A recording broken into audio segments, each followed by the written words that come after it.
معزز صافی حضرات، جیسا کہ نہ کہ صرف آپ کے علم میں ہوگا بلکہ بذات خود آپ نے آج اپنی آنکھوں سے، آپ کی کیمرے کی آنکھوں نے بھی 26ویں آئینی ترامیم جو آج سینٹ سے پاس کی گئی، ایک نہایتی بونڈا سا مذاق نہ کہ صرف اس ملک بلکہ اس ملک کے آئین اور اس ملک کی پارلیمنٹ کے ساتھ کھیلا گیا ہے۔ میں اس آئینی ترامیم کی ان باریک بینیوں میں جانا نہیں چاہوں گا، لیکن یہ کہتے ہوئے کہ ان ترامیم سے کس کے مفادات حاصل کیے جا رہے ہیں، کن قوتوں کو خوش کیا جا رہا ہے، کیا یہ ان ترامیم سے پاکستان کی معاشی، اقتصادی یا سیاسی صورت حال پر کوئی فرق پڑ سکتا ہے؟ کیا ان ترامیم سے ملک کے چھوٹے صوبوں کی جو حق تلفیاں ہوتی رہی ہیں، جو ناانصافیاں ہوتی رہی ہیں، کیا ان ترامیم سے ان ناانصافیوں کا ازالہ ہو سکتا ہے؟ کیا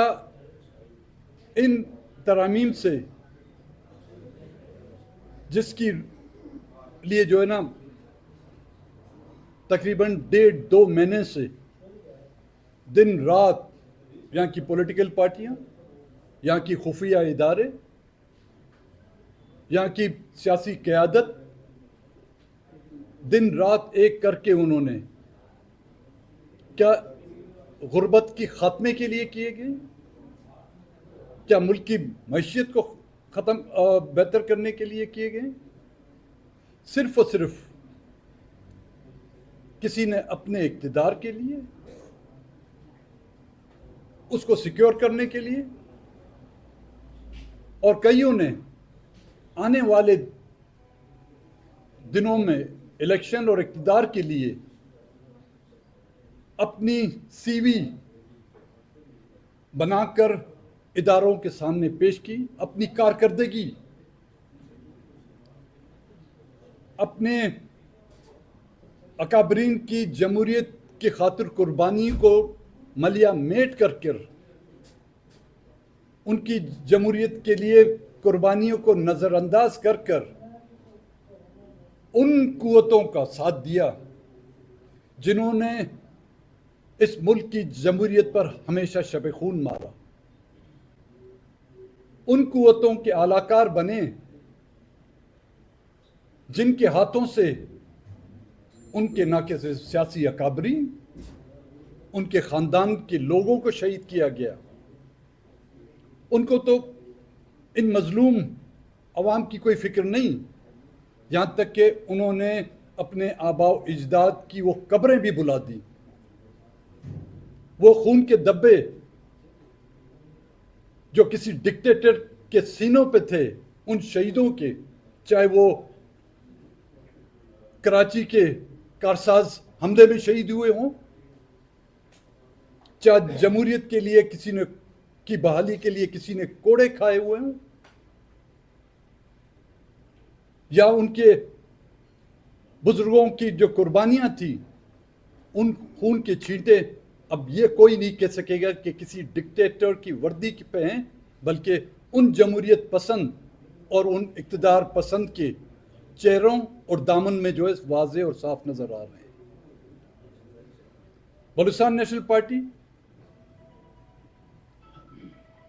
نے ہم ہمیشہ پارلیمانی جمہوری سیاست کو اپنایا۔ ہم نے ہمیشہ اس ملک کے آئین میں رہتے ہوئے اپنے حق اور ہمارے صوبے میں جو ناانصافیاں ہوئی ہیں اس کا تذکرہ کرتے رہے۔ یہاں کے ایوانوں میں ہم نے آ کے بات کی،